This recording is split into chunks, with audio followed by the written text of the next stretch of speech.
బోధన్ పట్టణం 24వ వార్డు ప్రజలు బీజేపీ అభ్యర్థి దుర్గా ప్రసాద్ జై కొడుతూ జనం బాట పడుతున్నారు.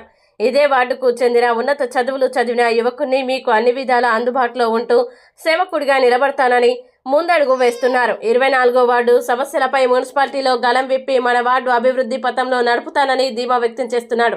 గెలిచినాక పని చేయకుంటే గల్లాపట్టి అడగండి అంటూ బీజేపీ అభ్యర్థి దుర్గా ప్రసాద్ ఓటర్ల మహాశైలను వేడుకుంటున్నారు. ఒక్కసారి కమలం పువ్వు గుర్తుకు ఓటు వేసి గెలిపించాలని కోరుకుంటున్నారు. వార్డు ప్రజలు గమనించాల్సింది ఏంటంటే, నేను లోకల్ క్యాండిడేట్ని, మీ అందుబాటులో ఉంటాను.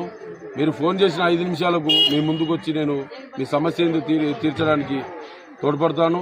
ఇంకోటి ఏంటంటే, ఇప్పుడు మనతోటి కాంగ్రెస్ తరఫు నుంచి ఉన్నటువంటి ఒక అభ్యర్థి అయితే ఇంతకుముందు వేరే వార్డులో చేశారు. ఆ వార్డులో ఎటువంటి అభివృద్ధి లేదు, ఆ అభివృద్ధి పనులు చేయలేదని చెప్పేసి వాళ్ళే వచ్చేసి స్వతహాగా వచ్చి గల్లీలో చెప్తున్నారు. తనను గెలిపించుకుంటే మీరు ఎటువంటి అభివృద్ధి పొందలేరని చెప్పేసి అంటున్నారు. మళ్ళీ ఇంకొకటి ఏంటంటే, బీఆర్ఎస్ తరఫు నుంచి ఆల్రెడీ ఉన్నటువంటి అభ్యర్థి మళ్ళీ ఇప్పుడు ఎస్టీ కేటగిరీకి చెందిన అభ్యర్థిని నిలబెట్టడం జరిగింది. వాళ్ళు కూడా గత 10 సంవత్సరాలుగా రూలింగ్లో ఉన్నారు, ఎటువంటి అభివృద్ధి చేయలేదు. తను 10 సంవత్సరాలుగా కౌన్సిలర్గా ఉన్నాడు, ఎటువంటి అభివృద్ధి చేయలేదు. నేను చదువుకున్న వ్యక్తిని, ఎంఏ ఎకనామిక్స్ చేశాను, పీజీ చేశాను.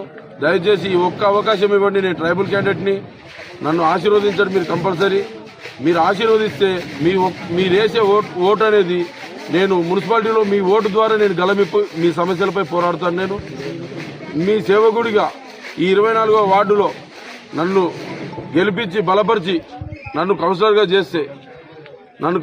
చేస్తే మీకున్నటువంటి సమస్యలన్నీ నేను ఎల్లవేళ తీరుస్తాను. మీకు పని నేను చెయ్యని ఎడల ఈ కాలర్ పట్టి నడి రోడ్డు మీద పట్టి నన్ను గుంజి కొట్టండి. మీకు పని చెయ్యకపోతే మీకు ఓటేసే దమ్ముందా? దమ్ముంటే నాకు ఓటేయండి. మీ పని చెయ్యకపోతే ఈ కాలర్ పట్టి నడి రోడ్డు మీద కొట్టండి నన్ను. జై శ్రీ.